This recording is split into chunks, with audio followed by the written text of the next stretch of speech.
ನಮಸ್ಕಾರ ವೀಕ್ಷಕರೇ, radiant stories Kannada ಚಾನೆಲ್ಗೆ ಸ್ವಾಗತ. ನೀವು ಮಲಗುವಾಗ ಆಗಾಗ ಕೆಟ್ಟ ಕನಸುಗಳು ಬೀಳುತ್ತಿದೆಯಾ? ಈ ಸಮಸ್ಯೆ ಬಹಳ ಜನರಲ್ಲಿ ಕಂಡುಬರುತ್ತದೆ. ದೈನಂದಿನ ಒತ್ತಡ, ಚಿಂತನೆಗಳು, ಅಪೂರ್ಣ ಕೆಲಸಗಳು ಮತ್ತು ಮನಸ್ಸಿನ ಗೊಂದಲಗಳು ನಮ್ಮ ನಿದ್ದೆಗೆ ಅಡ್ಡಿಯಾಗಬಹುದು. ಆದರೆ ಸರಿಯಾದ ಅಭ್ಯಾಸಗಳನ್ನು ಜಾರಿಗೊಳಿಸುವುದರಿಂದ ನೀವು ಸುಖಕರ ಮತ್ತು ನೆಮ್ಮದಿಯ ನಿದ್ದೆಯನ್ನು ಪಡೆಯಬಹುದು. ಅವುಗಳು ಯಾವುವೆಂದರೆ, ನೀವು ಮಲಗುವಾಗ ದಿಂಬಿನ ಪಕ್ಕದಲ್ಲಿ ನೀರು ತುಂಬಿದ ಲೋಟ ಇಟ್ಟುಕೊಳ್ಳಿ. ಹೀಗೆ ಇಡುವುದರಿಂದ ನೀರಿನ ಶುದ್ಧ ಶಕ್ತಿ ನಕಾರಾತ್ಮಕ ಶಕ್ತಿಗಳನ್ನು ಹೀರಿಕೊಳ್ಳುತ್ತದೆ. ಇದರಿಂದ ಕೆಟ್ಟ ಕನಸುಗಳು ಬರುವುದಿಲ್ಲ. ಪ್ರಾಚೀನ ಕಾಲದಿಂದಲೂ ನೀರನ್ನು ನಮ್ಮ ದೈನಂದಿನ ಜೀವನದಲ್ಲಿ ನಾವು ಹಲವು ರೀತಿಯಲ್ಲಿ ಉಪಯೋಗಿಸುತ್ತೇವೆ. ನೀರಿಗೆ ವಿಶೇಷ ಶಕ್ತಿ ಇದೆ ಎಂಬ ನಂಬಿಕೆ ಹಲವಾರು ಸಂಸ್ಕೃತಿಗಳಲ್ಲಿದೆ. ವಾಸ್ತುಶಾಸ್ತ್ರದ ಪ್ರಕಾರ ನೀರು ನಕಾರಾತ್ಮಕ ಶಕ್ತಿಗಳನ್ನು ಹೀರಿಕೊಳ್ಳುವ ಗುಣ ಹೊಂದಿದೆ. ಮಲಗುವ ಕೋಣೆಯಲ್ಲಿ, ವಿಶೇಷವಾಗಿ ನಮ್ಮ ತಲೆಯ ಹತ್ತಿರ ನೀರು ಇರಿಸಿದರೆ ಅದು ಸುತ್ತಮುತ್ತಲಿನ ಪ್ರತಿಕೂಲ ಶಕ್ತಿಗಳನ್ನು ಹೀರಿಕೊಳ್ಳಬಹುದು. ಇದರಿಂದ ಮನಸ್ಸು ಶಾಂತವಾಗಿರುತ್ತದೆ. ದೈಹಿಕ ಮತ್ತು ಮಾನಸಿಕ ಆರೋಗ್ಯದಲ್ಲಿ ಉತ್ತಮ ಪರಿಣಾಮ ಉಂಟಾಗುತ್ತದೆ.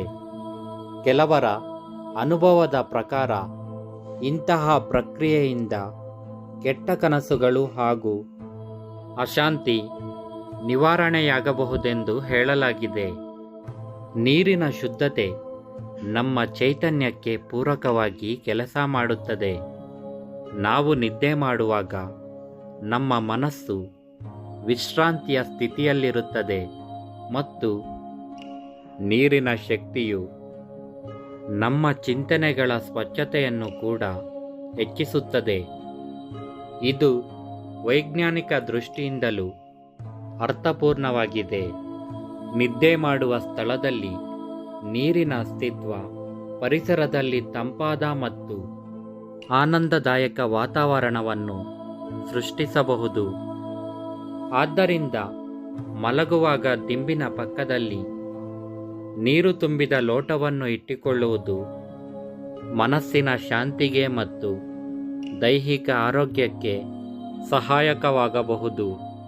ಈ ಸರಳವಾದ ಪರಿಪಾಠವನ್ನು ದೈನಂದಿನ ಜೀವನದಲ್ಲಿ ಅಳವಡಿಸಿಕೊಂಡರೆ ಉತ್ತಮ ಪರಿಣಾಮವನ್ನು ಕಾಣಬಹುದು. ಮಲಗುವ ಮುನ್ನ ತಣ್ಣನೆಯ ನೀರಿನಿಂದ ಮುಖ, ಕೈಕಾಲು ತೊಳೆದರೆ ದೇಹದ ತಾಕಲಾಟ ಕಡಿಮೆಯಾಗುತ್ತದೆ, ತಾಜಾತನವನ್ನು ತರುತ್ತದೆ ಮತ್ತು ನಿದ್ದೆಗೆ ಸರಿಯಾದ ಸಿದ್ಧತೆ ಆಗುತ್ತದೆ.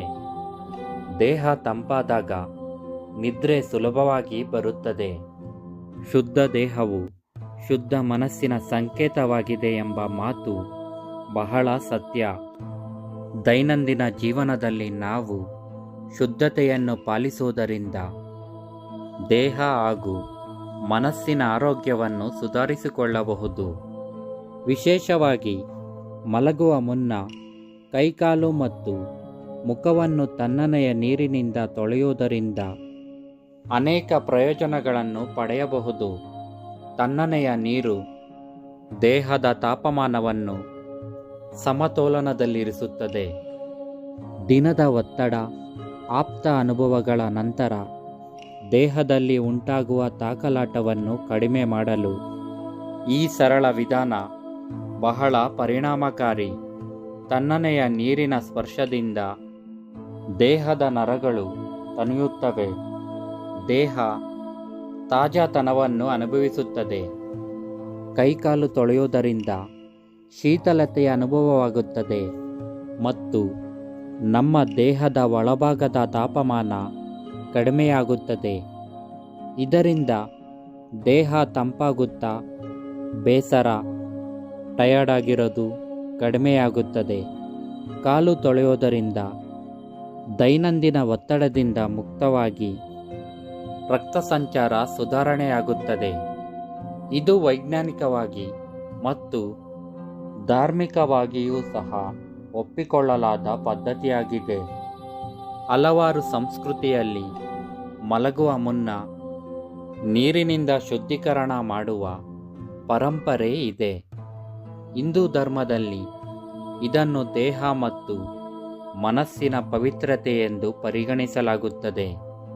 ಆದ್ದರಿಂದ ಪ್ರತಿದಿನ ಮಲಗುವ ಮುನ್ನ ತಣ್ಣನೆಯ ನೀರಿನಿಂದ ಮುಖ, ಕೈಕಾಲುಗಳನ್ನು ತೊಳೆಯುವುದನ್ನು ರೂಢಿ ಮಾಡಿಕೊಂಡರೆ ಉತ್ತಮ ನಿದ್ದೆ ಮಾತ್ರವಲ್ಲದೆ ದೀರ್ಘಕಾಲಿಕ ಆರೋಗ್ಯ ಪ್ರಯೋಜನಗಳಿಗೂ ಇದು ಸಹಕಾರಿಯಾಗುತ್ತದೆ.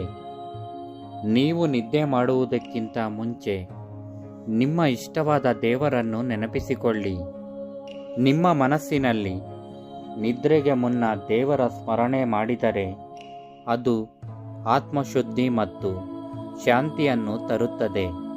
ಇದರಿಂದ ಆತಂಕ ಮತ್ತು ಭಯ ದೂರವಾಗುತ್ತದೆ. ಪ್ರಾರ್ಥನೆಯಿಂದ ಶಕ್ತಿಯುತವಾದ ಒಳ್ಳೆಯ ಪರಿಕಲ್ಪನೆಗಳನ್ನು ಮನಸ್ಸಿನಲ್ಲಿ ತುಂಬಬಹುದು. ನೀವು ಮಲಗುವ ಮುನ್ನ ಒಳ್ಳೆಯ ಆಲೋಚನೆಗಳನ್ನು ಮಾಡಿ. ದಿನದಲ್ಲಿ ಏನೇ ಕಠಿಣ ಸನ್ನಿವೇಶಗಳನ್ನು ಎದುರಿಸಿದರೂ ಮಲಗುವ ಮುನ್ನ ಹತಾಶೆ ಬದಲಿಗೆ ಧನ್ಯತೆಯ ಭಾವನೆಯೊಂದಿಗೆ ಆಲೋಚಿಸಿ. ಇದು ಸುಖಕರ ನಿದ್ರೆಗೆ ನೆರವಾಗುತ್ತದೆ. ಮಲಗುವುದಕ್ಕಿಂತ 2-3 ಗಂಟೆಗಳ ಹಿಂದೆ ಹಗುರವಾದ, ಸುಲಭವಾಗಿ ಜೀರ್ಣವಾಗುವ ಆಹಾರವನ್ನು ಸೇವಿಸಿ. ಭಾರವಾದ ಅಥವಾ ತೈಲಯುಕ್ತ ಆಹಾರ ಸೇವನೆ ನಿದ್ದೆಗೆ ಅಡ್ಡಿಯಾಗಬಹುದು ಮತ್ತು ಕೆಟ್ಟ ಕನಸುಗಳಿಗೆ ಕಾರಣವಾಗಬಹುದು. ನೀವು ಮಲಗುವುದಕ್ಕಿಂತ ಮುಂಚೆ ನಿಮಗೆ ಇಷ್ಟವಾಗುವ ಶಾಂತ ಸಂಗೀತ ಅಥವಾ ದೇವರ ಮಂತ್ರಗಳನ್ನು ಮಲಗುವ ಮುನ್ನ ಕೇಳುವುದರಿಂದ ನಿಮ್ಮ ಮನಸ್ಸು ಶಾಂತಗೊಳ್ಳುತ್ತದೆ. ಇದು ಕೆಟ್ಟ ಕನಸುಗಳನ್ನು ತಪ್ಪಿಸಲು ಸಹಾಯ ಮಾಡುತ್ತದೆ. ಮಲಗುವ ಮುನ್ನ ಸಕಾರಾತ್ಮಕ ಅರ್ಥಭರಿತ ಗ್ರಂಥಗಳನ್ನು ಓದಲು ಪ್ರಯತ್ನಿಸಿ. ಆಧ್ಯಾತ್ಮಿಕ ಅಥವಾ ಸ್ಫೂರ್ತಿದಾಯಕ ಪುಸ್ತಕಗಳು ಮನಸ್ಸಿಗೆ ಶಾಂತಿ ತರಬಹುದು ಮತ್ತು ಒಳ್ಳೆಯ ಕನಸುಗಳನ್ನು ಉಂಟುಮಾಡಬಹುದು. ನಿದ್ದೆ ಮಾಡುವ ಸಮಯದಲ್ಲಿ ಮೊಬೈಲ್, ಲ್ಯಾಪ್ಟಾಪ್ ಅಥವಾ ಟಿವಿಯಿಂದ ದೂರವಿರಿ. ಇವುಗಳ ವಿಕಿರಣಗಳು ನಮ್ಮ ಮೆದುಳನ್ನು ಸಕ್ರಿಯಗೊಳಿಸುತ್ತವೆ. ಇದು ನಿದ್ದೆಗೆ ಅಡ್ಡಿಯಾಗಬಹುದು. ಈ ಮೂಲಕ ಕೆಟ್ಟ ಕನಸುಗಳು ಬೀಳಬಹುದು. ಈ ಸರಳ ಹಾಗೂ ಪರಿಣಾಮಕಾರಿಯಾದ ಟಿಪ್ಸ್ಗಳನ್ನು ಅನುಸರಿಸಿ ನಿಮ್ಮ ನಿದ್ದೆಯನ್ನು ಸುಧಾರಿಸಿ ಮತ್ತು ಕೆಟ್ಟ ಕನಸುಗಳಿಂದ ದೂರವಿರಿ. ನೆಮ್ಮದಿಯ ನಿದ್ರೆ ಆರೋಗ್ಯಕರ ಜೀವನಕ್ಕೆ ಪ್ರಮುಖ ಅಂಶವಾಗಿದೆ. ಈ ವಿಡಿಯೋ ನಿಮಗೆ ಇಷ್ಟವಾಗಿದ್ದಲ್ಲಿ ವಿಡಿಯೋನ ಲೈಕ್ ಮಾಡಿ, ಶೇರ್ ಮಾಡಿ, ಕಮೆಂಟ್ ಮಾಡಿ, ಹಾಗೆ ಸಬ್ಸ್ಕ್ರೈಬ್ ಮಾಡಿ. ನಮ್ಮ ಇಂದಿನ ಮಹಾಭಾರತ ಮತ್ತು ಪುರಾಣ ಕಥೆಗಳ ವಿಡಿಯೋಸ್ಗೋಸ್ಕರ ನಮ್ಮ ಚಾನಲ್ನ ಒನ್ ಟೈಮ್ ವಿಸಿಟ್ ಮಾಡಿ. Thanks for watching. Thank you.